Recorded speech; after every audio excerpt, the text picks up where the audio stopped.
माध्यमांसमोर एकमेकांवर टीका करणाऱ्या नेत्यांनी होळीच्या दिवशी मात्र सगळं काही विसरून एकमेकांना रंगवण्याचा आनंद लुटला। निवडणुकीतील जय पराजयानंतर एकमेकांना रंगवणारे हे नेते काय रंग उधळतील हे आज तरी सांगता येत नाही। मात्र राजकारणाच्या होळीच्या रंगाची चर्चा मात्र फारच रंगली आहे। लोकसभा निवडणुकीची घोषणा झाल्यानंतर एकमेकांना जागा दाखवण्याची भाषा करणारे महायुती आणि महाविकास आघाडीतील राजकीय नेते होळीनिमित्त एकत्र आले होते। भाजपचे केंद्रीय अर्थ राज्यमंत्री डॉक्टर भागवत कराड, राज्याचे गृहनिर्माण मंत्री अतुल सावे, भाजप नेते अनिल मकरिये, शिवसेना ठाकरे गटाचे नेते चंद्रकांत खैरे, शिवसेना शिंदे गटाचे आमदार प्रदीप जयस्वाल होळी साजरी करण्यासाठी एकत्र आले होते। कराड यांनी खैरे यांनी एकमेकांना रंग लावत लोकसभा निवडणुकीसाठी शुभेच्छा दिल्या। उमेदवारीच्या संभाव्य यादीत असलेले अतुल सावे हा रंग उधळपणे निरखून पाहत होते। मग खैरे यांनी त्यांच्याही अंगावर रंग टाकत त्यांना आपल्यात सामील करून घेतलं। शिवसेनेचे आमदार प्रदीप जयस्वाल हे मात्र अंतर राखून होते। खैरे यांनी अनिल मकरिये यांच्याकडून रंग घेऊन जुने साथीदार असलेले प्रदीप जयस्वाल यांच्याकडे न बघता त्यांनाही रंग लावला। शहराचे ग्रामदैवत असलेल्या संस्थान गणपतीसमोर दरवर्षी होळी दहन केलं जातं।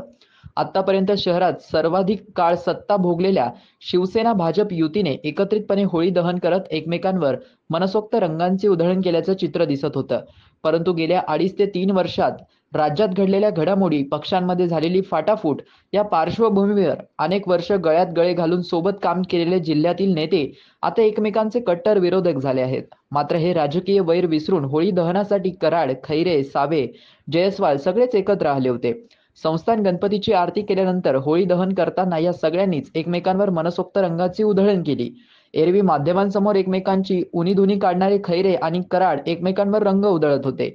अतुल सावे यांनाही मग त्यांच्यामध्ये मिसळण्याचा मोह आवरता आला नाही। प्रदीप जयस्वाल आणि चंद्रकांत खैरे यांना जिल्ह्याच्या राजकारणात राम लक्ष्मणाची जोडी म्हणून ओळखलं जात होतं। मात्र शिवसेनेच्या एकनाथ शिंदे यांनी बंड पुकारल्यानंतर जयस्वाल यांनी त्यांची साथ सोडली। जयस्वाल यांनी त्यांना साथ दिली। या रागातून आता ही राम लक्ष्मणाची जोडी विलग झाल्याचे चित्र होळीच्या दहनाच्या कार्यक्रमातही दिसून आलं।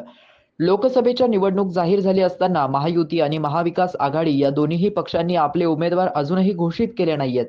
महायुतीकडून भागवत कराड, अतुल सावे यांची तर महाविकास आघाडीत ठाकरे गटाकडून चंद्रकांत खैरे यांची संभाव्य उमेदवार म्हणून चर्चा आहे।